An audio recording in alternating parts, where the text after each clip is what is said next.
Bismillah, Assalamualaikum warahmatullahi wabarakatuh. Perkenalkan, nama saya Lode Muhammad Adwensyah dengan NIM R1C123040.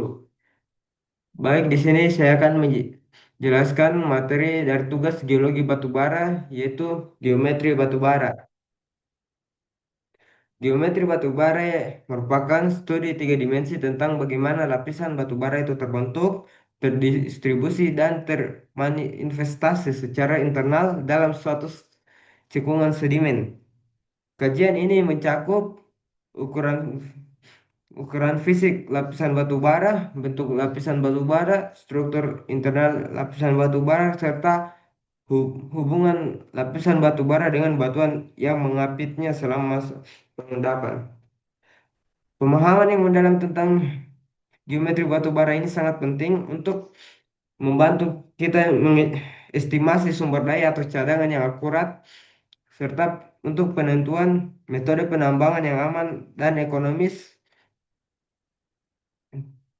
dan juga untuk perencanaan sumber CBM serta prediksi kualitas batu bara dan skala tambang atau cekungan. Geometri batu bara ini terbentuk dari interaksi dua proses utama yaitu proses deposisional dan proses post deposisional. Proses deposisional ini yaitu melakukan proses pengendapan batu bara yang terjadi di lingkungan rawa yang dipengaruhi oleh perubahan muka air tanah, aliran fluvial, dan depresi lokal, sehingga membentuk akumulasi bahan organik dan pola lateral pada awal lapisan. Sedangkan proses post deposisional yaitu proses pengendapan batu bara yang dipengaruhi oleh tektonik, intrusi magmatik, erosi, serta diferensial kompaksi yang memodifikasi kontinuitas, orientasi, dan kondisi termal lapisan setelah pembentukan awal suatu lapisan batu bara. Baik, selanjutnya itu dimensi lapisan batu bara, yang dimana dimensi ini mencakup ketebalan SIM atau ketebalan lapisan batu bara, yaitu jarak tegak lurus antara lapisan atas atau roof dan batas bawah atau floor. Lapisan batu bara ini adalah parameter kuantitatif yang langsung berkaitan dengan volume sumber daya. Jadi pengukuran ini harus dicatat sebagai ketebalan sejati atau true thickness, yaitu ketebalan yang diukur tegak lurus terhadap bidang lapisan batu bara.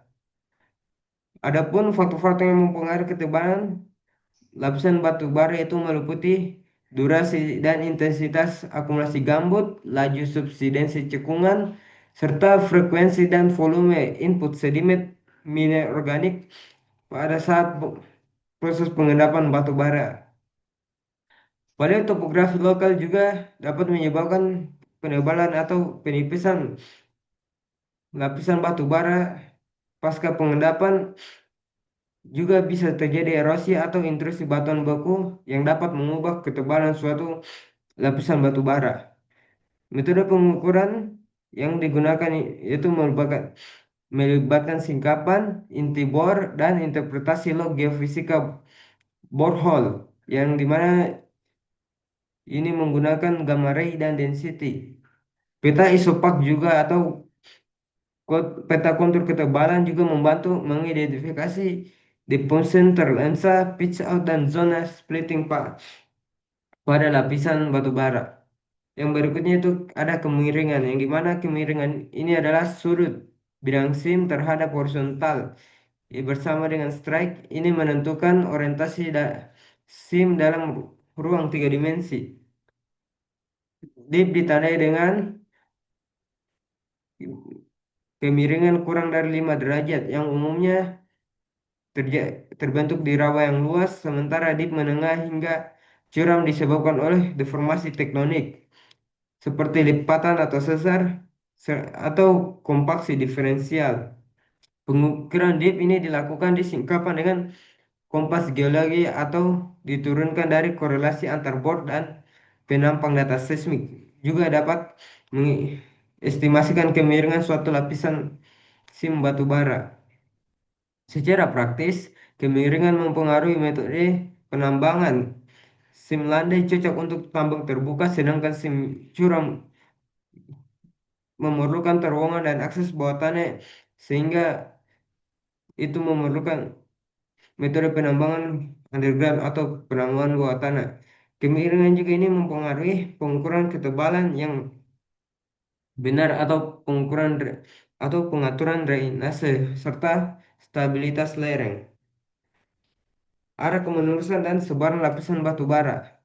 Arah kemenurusan atau strike dari lapisan batu bara yaitu azimut atau arah geografis garis perpotongan bidang sim dengan bidang horizontal. Kontinuitas ini mengacu pada sejauh mana lapisan dapat dikorelasikan tanpa jeda. Di lingkungan deposisi homogen, strike sering menunjukkan sebaran lateral yang luas dan kontinuitas tinggi. Namun pada sistem deltaik atau paleochannel, kontinuitas rendah dan sim muncul sebagai lensa-lensa terpisah. Tektonik atau yang berupa lipatan dan sesar dapat memutus kontinuitas atau mengulangi lapisan batu bara ini. Teknik korelasi meliputi penggunaan marker batch, analisis core, pencocokan log geofisika, dan peta isopak. Kontinuitas rendah ini memerlukan grid board lebih rapat dan metode geostatik yang baik.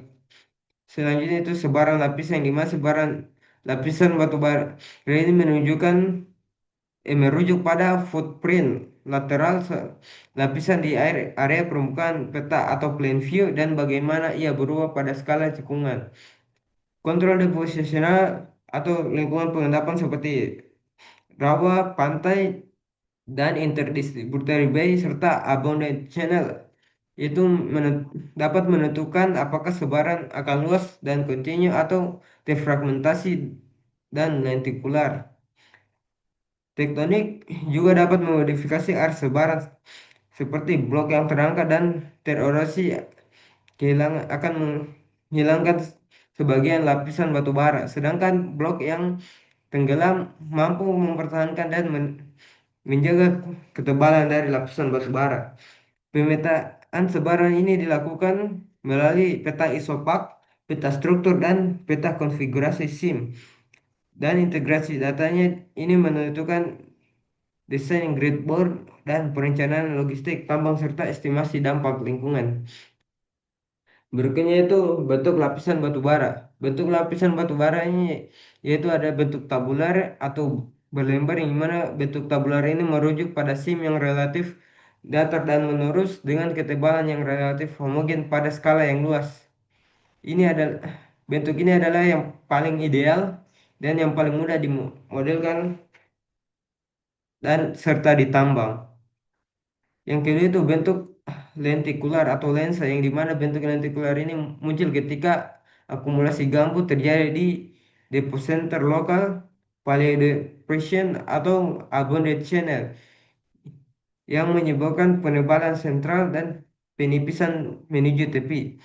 Lensa batu bara ini sering terbentuk pada lingkungan interdistributary bay atau delta.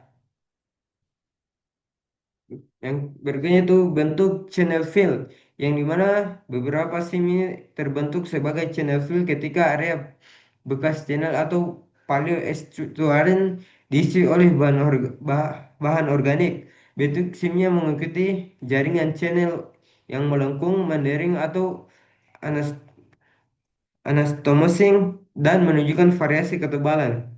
Identifikasi channel fill ini memerlukan integrasi peta sedimen non-call, analisis fases, dan korelasi lateral yang sering ditemukan kontak lateral yang abrupt antara batu bara dan sedimen pasir.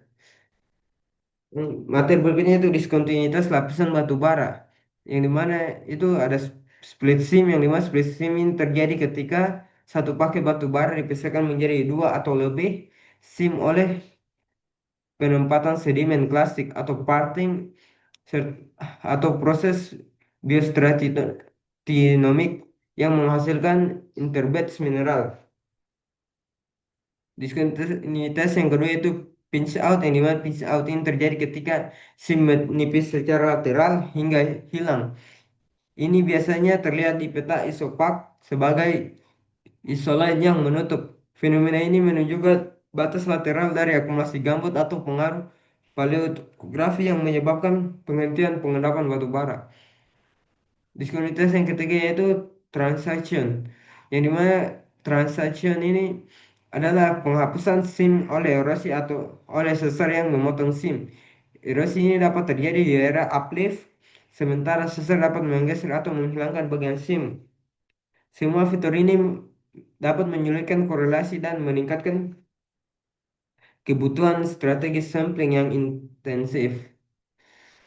Berikutnya itu struktur internal lapisan batu bara, yang dimana strukturnya ada tiga yaitu cleat, parting, dan banding. Yang dimana cleat system yaitu sistem rekahan alami yang khas pada batu bara, biasanya tersusun dalam dua sistem saling tegak lurus yaitu face cleat yang lebih kontinu dan butt cleat yang lebih pendek. Plit ini terbentuk karena kombinasi proses pengeringan, penyusutan, dan pengembangan tekanan selama diagenesis dan deformasi. Parameter penting ini meliputi orientasi, spacing, aperture, dan persistence. Plit juga sangat memengaruhi permeabilitas dan kemampuan SIM menyimpan serta mengalirkan gas, serta juga mengontrol aliran air. Pengukuran klit ini dilakukan di singkapan intibor atau image log, yang dimana klit juga memengaruhi mekanika batu bara dan mempermudah fragmentasi saat penambangan. Berikutnya, ya, struktur berikutnya itu partings. Yang dimana partings adalah lapisan tipis bahan plastik atau yang biasa diisi oleh lempung danau atau abu vulkanik yang memisahkan bagian-bagian sim batu bara. Keberadaan parting menunjukkan periode masuknya sedimen minerorganik selama pembentukan gambut yang memberikan informasi tentang gangguan selama proses deposisi. Parting ini dapat meningkatkan abu dan menurunkan nilai kalor serta mempengaruhi proses pengolahan dari suatu batu bara. Parting tipis yang konsisten juga sering digunakan sebagai marker untuk melakukan korelasi. Struktur berikutnya itu banding, yang dimana dalam batu bara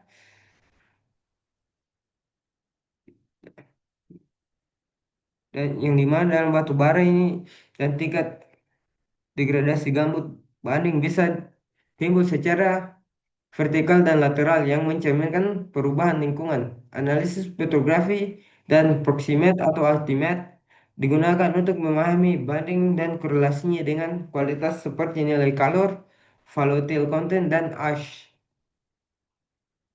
Berikutnya itu batuan pengapit dan diskontinuitas struktural. Jenis batuan pengapit atau roof pengapit atas, roof, dan bawah floor sering menjadi key marker bed untuk korelasi lateral seperti shear roof, carbonaceous mudstone floor, atau paleosol horizon. Kontak sim yang tajam juga menandakan perubahan lingkungan yang cepat, sedangkan kontak gradasional menunjukkan transisi yang lebih lambat. Roof dan floor juga penting untuk stabilitas penambangan, seperti litologi yang lemah atau misalnya claystone pada roof dapat menimbulkan masalah runtuhan dan memengaruhi desain penyangga bawah tanah serta slope tambang yang terbuka. Ya, berikutnya diskontinuitas struktural, di mana yang pertama itu adalah sesar, yang dimana sesar ini dapat memutuskan sim dan membuatnya offset secara lateral atau vertikal sehingga sim tidak dapat ditemukan pada posisi yang direncanakan.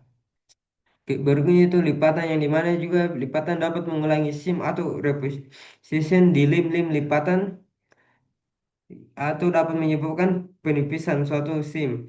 Intrusi magmatik seperti sill dan dike juga dapat memanaskan dan mengubah batu bara serta menghilangkan kandungan energi atau menciptakan zonasi kualitas yang kompleks. Berikutnya metodologi pengukuran dan pemodelan geometri. Yang pertama itu pengumpulan data lapangan dan logging inti, yang dimana metode ini merupakan observasi singkapan code drilling untuk memberikan bukti vertikal continuous core, yang dimana core harus dideskripsikan lengkap dan orientasi core penting untuk true deep.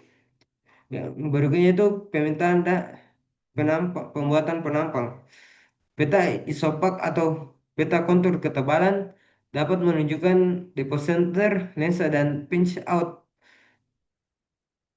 dari sebuah lapisan batu bara. Cross section atau penampang geologi dapat menggambarkan hubungan vertikal antara dan batuan pengapit serta menunjukkan offset oleh sesar atau lipatan. Berikutnya itu integrasi geofisika, yang dimana ini menggunakan metode seismik. Yang dimana seismik ini merupakan refleksi yang dapat digunakan pada skala cekungan untuk menilai struktur regional dan kontinuitas lapisan tebal. Namun sensitivitas seismik ini terhadap lapisan tipis seperti sim tergantung pada resolusi dan kontras impedansi. Seismik lebih cocok untuk sim tebal di kedalaman besar atau peta struktur regional. Yang untuk poin terakhir itu pemodelan 3D dan geostatistik, yang dimana model 3D implisit atau eksplisit ini dibangun untuk mempresentasikan SIM, yang dimana teknik interpolasi sering seperti kracking digunakan untuk membuat blok model ketebalan dan kualitas untuk heterogenitas dan diskontinuitas simulasi stokastik atau multiple regression dapat dipakai untuk kuantifikasi ketidakpastian. Dampak geometri batu bara pada operasi pertambangan. Yang pertama itu volume sumber daya, yang dimana ketebalan dan kontinuitas dapat menentukan volume sumber daya ekonomis. Yang kedua itu metode penambangan, yang dimana kemiringan dapat menentukan metode tambang, open pit atau underground, serta desain drainase dan stabilitas lereng. Biaya eksplorasi. Geometri juga dapat mempengaruhi biaya eksplorasi melalui bentuk letikular atau channeles yang meningkatkan biaya eksplorasi karena kebutuhan bor lebih rapat. Potensi yang berbeda potensi CBM, yang di mana struktur internal seperti klit dapat mempengaruhi potensi CBM dan strategi dewering. Berikutnya pengolahan batu dapat mengaruhi pengolahan batu bara, yang di mana partings dapat mempengaruhi kebutuhan pencucian batu bara. Dan dampak yang terakhir yaitu risiko teknis, yang dimana struktur tektonik dapat menimbulkan risiko teknis serta kesempatan, misalnya sim tertekan yang dapat memusatkan kualitas. Dalam perencanaan, dimensi dan struktur harus dimasukkan ke dalam model finansial dan risiko terkait dikuantifikasi. Geometri batubara adalah integrasi antara ukuran atau dimensi, konfigurasi atau bentuk, dan karakter internal atau struktur setiap aspek. Ini memiliki sebab atau penyebab dalam deposisi menjadi atau dapat menjadi penyebab dalam deposisional dan post deposisional serta implikasi langsung terhadap eksplorasi, penambangan, dan pemanfaatan sumber daya. Dan yang terakhir kesimpulan, di mana geometri batu bara adalah integrasi antara ukuran, konfigurasi, dan karakter mineral. Ini kan karakter internal, yang dimana setiap aspek berupa ketebalan, kemiringan, strike, sebaran, bentuk lensa, tabular, split, clit, parting, banding, yang memiliki penyebab deposition, yang menjadi penyebab deposisional dan post deposisional, serta implikasi langsung terhadap eksplorasi, penambangan, dan pemanfaatan sumber daya termasuk CBM. Analisis geometri yang andal selalu bergantung pada integrasi data lapangan, inti bor, log, seismik, serta pemodelan geostatistik yang transparan dalam menangani ketidakpastian. Baik, mungkin itu saja yang dapat saya sampaikan. Lebih dan kurangnya mohon dimaafkan. Akhir kata, billahi taufiq wal hidayah. Wassalamualaikum warahmatullahi wabarakatuh.